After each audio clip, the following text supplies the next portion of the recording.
Hi guys, this is Mark from Artist Music Network. This is just a quick introductory tutorial on a few of the features. It'll basically be just the how to log in to amusicnet and how to use the member area. Okay, login's just basic login, same as most other things.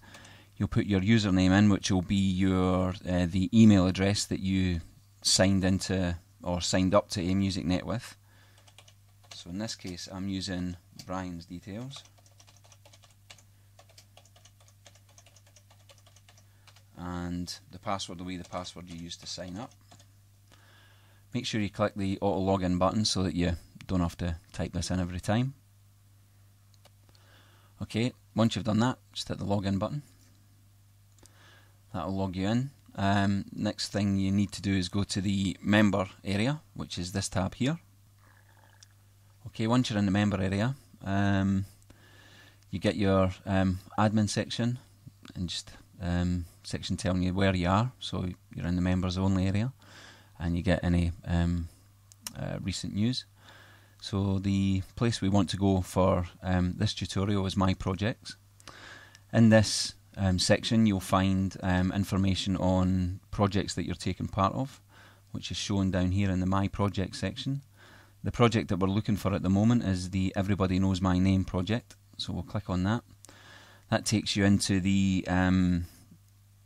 functional section of the specific project. So we've got some new information. So we've got the date that the project was created, the date that the project was last edited, and some statistics regarding the project. So the total size of the files in the project, how many files there are, and the size of the largest file within the project. Over here on the right you've got the users that are taking part in this specific project. So in this case we've got the two users here, Dilax and Brian. You can send each user a message here. You can also edit the project information here, so if you want to add a description or whatever. The next section that you see is the track uploader. This is where you will upload your samples, your loops, whatever they may be, to the project. So in this case, say Brian's uploaded a guitar loop and he's asked me to create a drum loop for it. I would go here, I would select the browse button, I would find the sample that I want to upload, which in this case is a kick drum. I'd hit open, then you want to give it a file name, so we'll call it kickmg. And most important part here is the category. Make sure you select the right category, because not everyone's going to name the file accurately. Some people might just put in something like sample 1 or whatever it may be. In this case I'll just leave it at kickmg, and you can put in a description. Your description can be as descriptive as you like. In this case I'm just going to put single kick drum.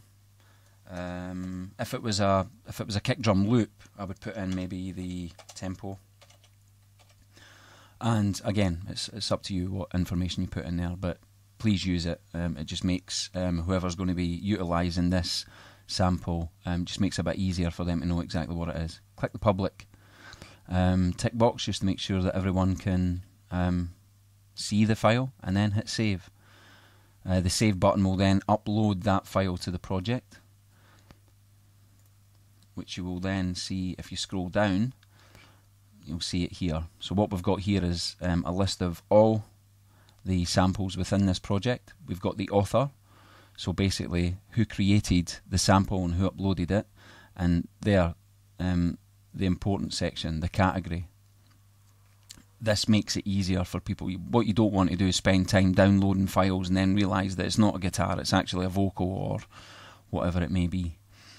The next part is how to listen or download the sample. So now Brian's come in, he's seen that I've uploaded the kick. What he wants to do before he downloads it is listen to it first.